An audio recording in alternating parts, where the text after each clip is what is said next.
Bienvenidos a su canal de la Iglesia Bíblica Bautista, Razón para Vivir, con el pastor Jared Suárez.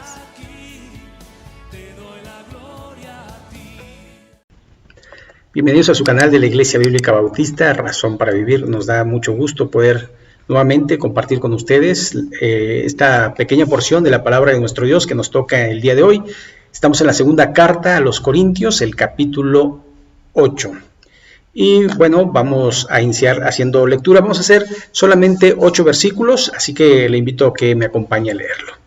Asimismo, hermanos, os hacemos saber la gracia de Dios que se ha dado a las iglesias de Macedonia, que en grande prueba de tribulación, la abundancia de su gozo y su profunda pobreza abundaron en riqueza de su generosidad.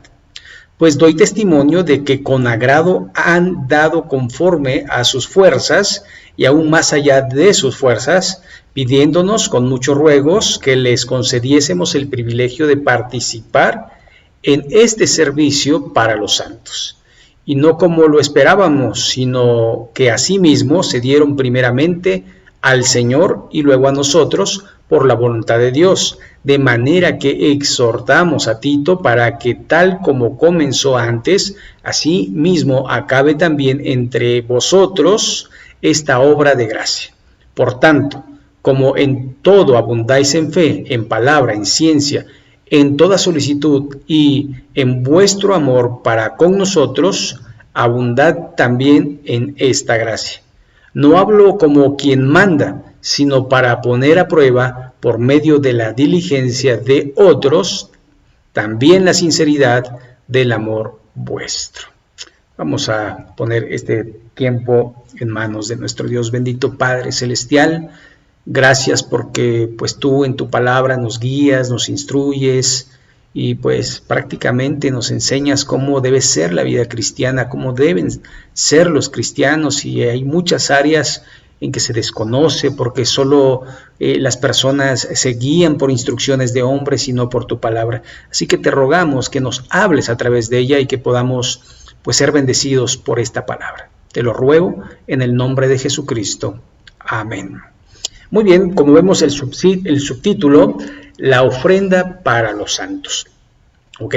Dice asimismo, y hace un cambio, pero de alguna forma pensando en lo que venía hablando de la obediencia, del gozo, del arrepentimiento, y bueno, también hermanos, os hacemos saber la gracia de Dios que se ha dado a las iglesias de Macedonia, que en grande prueba de tribulación, la abundancia de su gozo y su profunda pobreza abundaron en riqueza de su generosidad.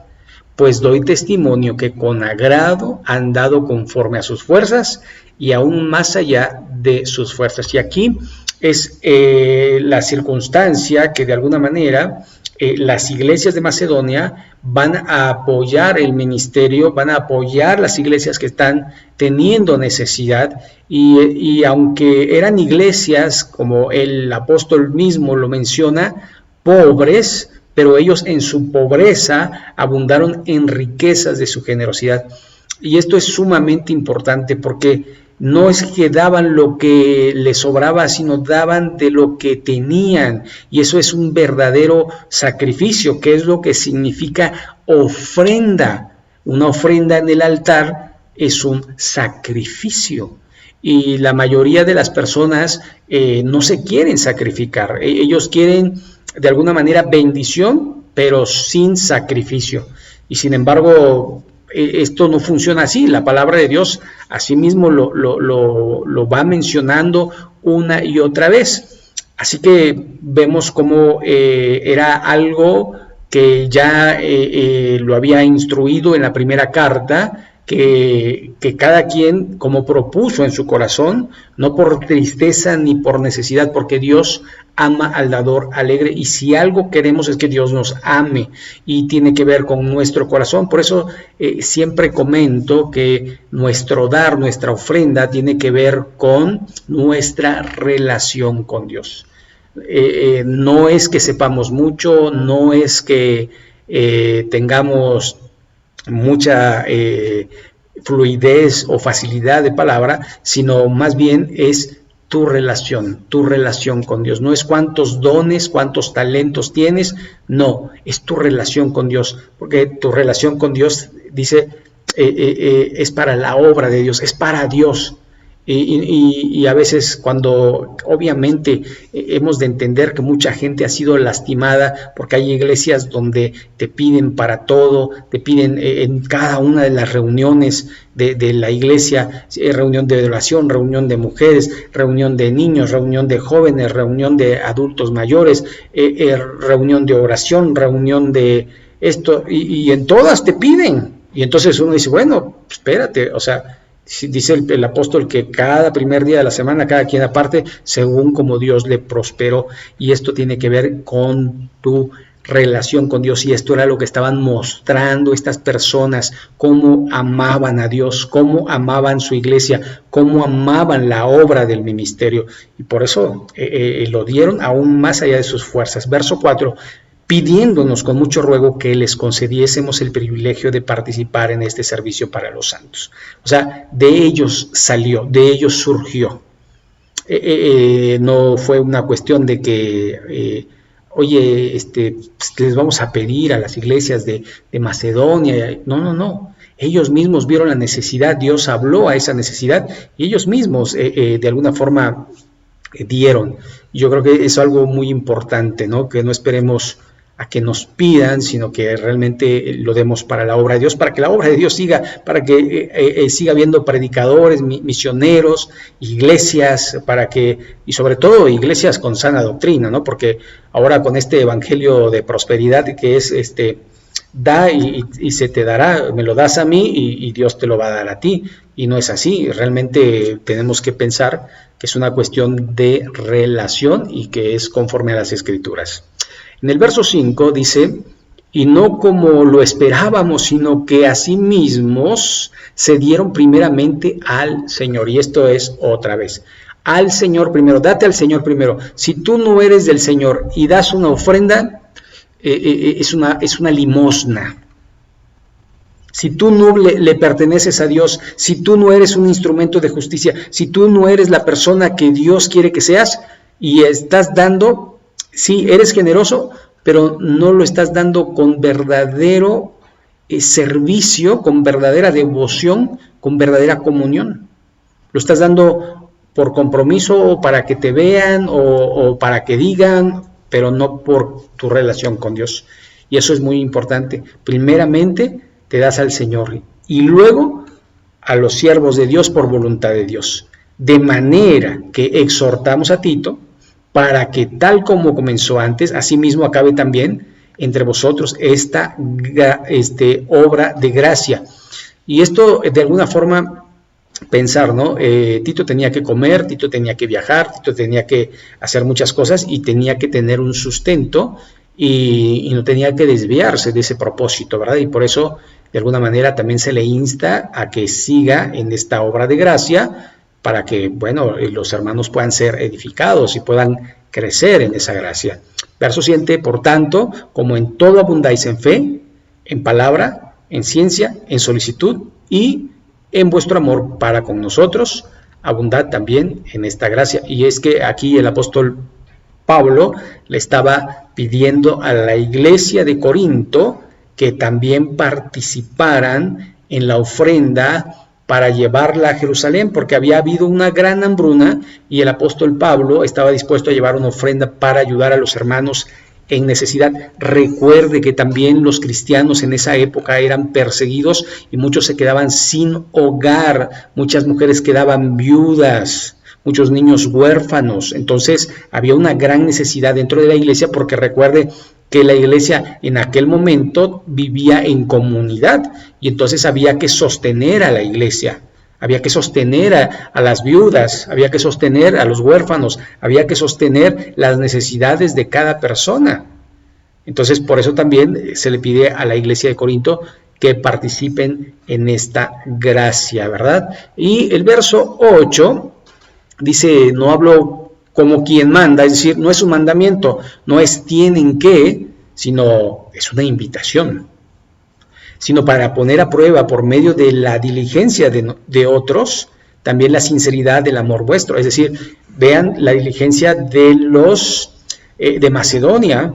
Ahora ellos los están poniendo a prueba porque son personas que no tienen, pero ustedes están en una posición mejor. Ustedes pueden también ayudar, y esto es algo importante, no solo el que tiene o el que no tiene, sino todos. Y yo creo que de alguna forma, a la medida que Dios te prosperó, es decir, por ejemplo, si hay una persona que es pobre y Dios lo prosperó, no sé, con 700 pesos, ¿no? Entonces, si da 70, no se va a quedar pobre, ni tampoco va a tener necesidad, y al contrario, se va a administrar mucho mejor. Pero si es una persona que gana 7,000, puede dar 700. Pero si es una persona que gana 70,000, puede dar 7,000. Y si es una persona que gana 7 millones, pues puede dar 700,000 pesos, ¿no? O sea, según como Dios te prospere, eso no debe de limitarte. Si Dios te prosperó con un peso, da 10 centavos. O sea, no dejes de dar por tu pobreza, simple y sencillamente es tu relación con Dios. Dios te va a bendecir como sea, Dios siempre te va a bendecir, y lo que tienes es porque Dios te lo ha dado, poco o mucho. ¿Sabe? El apóstol Pablo es el ejemplo respecto a eso, y lo vimos en el capítulo 4, en naufragios, en azotes, apedreado, perseguido, injuriado, golpeado y en pobreza y en necesidad. Y en Filipenses dice, sé vivir tanto en abundancia como en escasez. Todo lo puedo en Cristo que me fortalece. Y cualquier situación que Dios le iba poniendo al apóstol, él iba de alguna forma a salir adelante glorificando el nombre de Dios, porque su relación con Dios estaba bien, porque tiene que ver con tu relación con Dios. Si tú no tienes contentamiento, tu relación con Dios no está bien. Si tú no tienes de alguna forma ese corazón para dar a la obra de Dios, tu relación con Dios no está bien. Si tú de alguna forma no estás leyendo la palabra de Dios, orando, memorizando, tu relación con Dios no está bien. Necesitamos que esa relación con Dios sea movida, sea activada, y muchas veces es en el dar. Y tenemos que dar, así como hacer lo demás, como lo dice aquí el apóstol, en fe, en palabra, en ciencia, solicitud y amor. Eso es tu relación con Dios. Muy bien, pues aquí vamos a dejarle por hoy. Ya sabe, los miércoles estamos viendo este pequeño estudio. Estamos todavía en la segunda carta a los Corintios, y los domingos estamos alternando entre Mateo. Este domingo, si Dios lo permite, vamos con Mateo 26, y el próximo seguimos con el libro de Jueces, ya en el capítulo 2. Muy bien, vamos a orar para concluir. Bendito Padre Celestial, ayúdanos a crecer en nuestra relación contigo, para que podamos ver no solo por nosotros mismos, sino por tu obra. Y ayúdanos, Señor, a poder despojarnos para poder experimentar tu bendición, tu gracia en nuestra vida, sabiendo que el tiempo es corto, que los días son malos, y que de alguna forma nada nos llevaremos de este mundo cuando partamos a tu gloria celestial. Señor, bendice tu palabra en nuestra vida, ayúdanos a ser bendición, y en el nombre de Jesucristo. Amén. Muy bien, pues sin más, muchas gracias. Recuerde, si no se ha suscrito, suscríbase. Bendiciones, gracias.